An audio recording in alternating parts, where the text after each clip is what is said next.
নমস্কার বন্ধুরা, শুভ বিকেল বলবো না, শুভ সন্ধ্যা। সন্ধ্যা হতে চলেছে।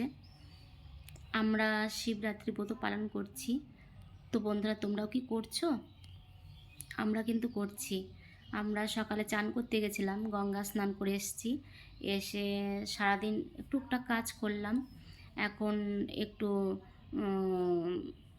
বাড়ির যা যা কাজ থাকে একটু সন্ধ্যাবেলা একটু সেরে ঠেরে সন্ধ্যা টন্ধা লাগিয়ে তারপর আমরা সব কিছু গুছিয়ে নিয়ে পাশের বাড়িতে যাব। পাশের বাড়ি আমাদের এক দিদির বাড়ি। সেইখানে দিদিটা নিজেই পুজো করে, শিব পার্বতীর পুজো। তো ওই বাড়িতে আমরা 3 বছর ধরে পুজো করছি, তো সেখানেই যাব। আর কি বলবো, দেখো মুখ দেখে তো বোঝা যাচ্ছে উপোস। আর একটু ঘুম ঘুমও পাচ্ছে, কিন্তু কিছুই করার নেই। সারাদিন ঘুমোতে পারবো না। গঙ্গা স্নান করে এসেছি, তো এখন যদি ঘুমোই তাহলে আবার চান করতে হবে, তাহলে গঙ্গা স্নানের কোনো ফলই হবে না। তার জন্য ঘুমোতে পারবো না, সারা রাত জেগে থাকতে হবে। আর গলাটাও বসে গেছে। এখন সারা রাত জাগলে যে আরও গলাটার অবস্থা কী হবে আমরাও বুঝতে পারছি না। তো যাই হোক, মহাদেব রক্ষা করবেন আমাদের। তো বন্ধুরা, এখন সব গুছিয়ে নিই, একটু সেজে গুজে যাচ্ছি। তো তোমরাও তাড়াতাড়ি রেডি হয়ে নাও।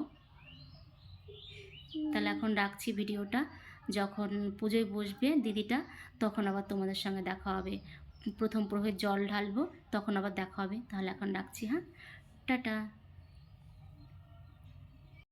আমরা চলে এসেছি দিদির বাড়িতে। দেখো শিব পার্বতী, এই দিদিটা শিব পার্বতীরই পুজো করে, তারপরে শিবলিঙ্গর মাথায় জল ঢালে।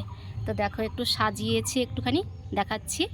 আমরা ঘরের ভেতরে তো বেশি কিছু সাজাইনি, বাইরেরটুকু সাজিয়েছি। দেখো ফুল দিয়ে সাজিয়েছি। কেমন হয়েছে বন্ধুরা তোমরা কমেন্টে জানিও। আর ভিডিওটা কেমন লাগলো তোমরা কমেন্টে অবশ্যই জানিও। তোমরা সবাই ভালো থেকো, সুস্থ থাকো। ফিরে আসছি পরের একটা ব্লগে। টাটা।